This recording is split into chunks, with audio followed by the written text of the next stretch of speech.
Hello love, welcome to my channel. My name is Lei. In today's video, I'd like to share the latest information on the UK working holiday visa and also explain why I genuinely recommend doing a working holiday to those of you who are dreaming of living abroad. So, before we start, let me briefly introduce myself. I studied in the UK for about 4.5 years, then spent 1 year in Australia, and later did a 2-year working holiday in the UK. Now I'm settled in the UK and working full-time as an officer. The main reason I recommend a working holiday is that it allows you to use English in real life, not just in a classroom. Living overseas also helps you develop independence, resilience, and gain experiences you simply cannot get at home. Through my time studying and doing a working holiday in the UK, I met many friends and mentors who helped me build a very solid foundation. Looking back, I truly believe those experiences played a big role in shaping my career as well. Of course, I don't recommend coming completely unprepared. A working holiday is not something you should do without preparation. So today, I would like to share a few important tips you should prepare before coming to the UK. First, English. Some people think if I live in an English-speaking country, my English will naturally improve. Honestly, that's not really true.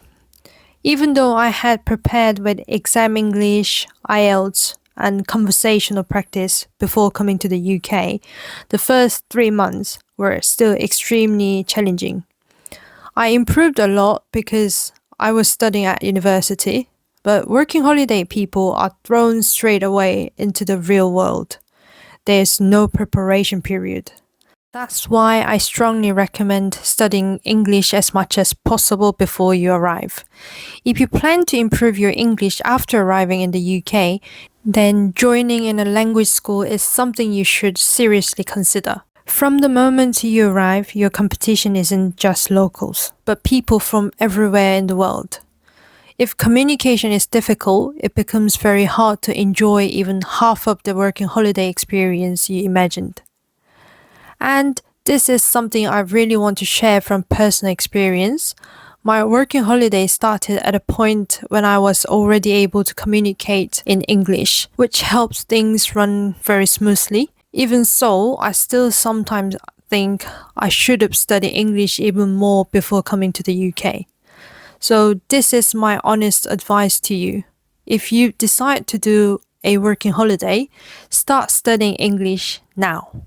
When your English reaches a certain level, finding accommodation becomes easier, finding a job becomes easier, and most importantly, you're able to protect yourself. English is the strongest tool you can have overseas. It allows you to speak up, set boundaries, and handle unfair situations properly. In my opinion, the quality of your working holiday life is largely determined by your English ability. Second, work experience.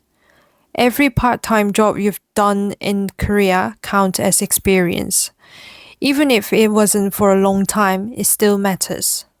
If possible, I recommend gaining some work experience in Korea before coming on a working holiday. It allows you to add more lines to your CV and gives you a much better starting point.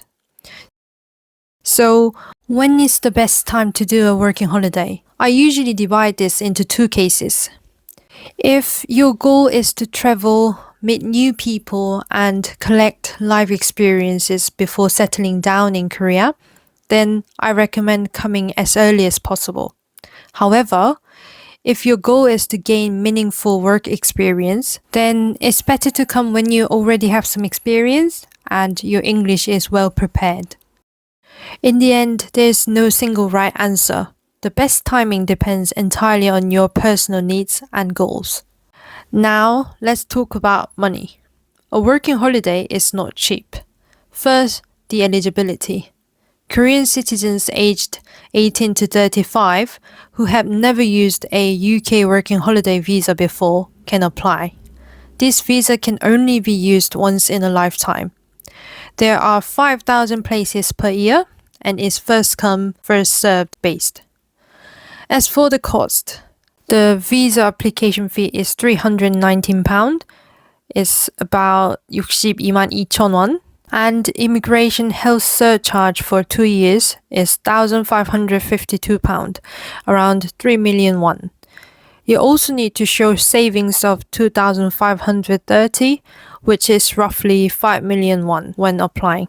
This amount should be considered your initial living fund in the UK. Personally, I recommend bringing an additional 2 to 3 million won if possible to give yourself some breathing room. In total, you need at least around 8.6 million won, which is close to 1,000,000 won.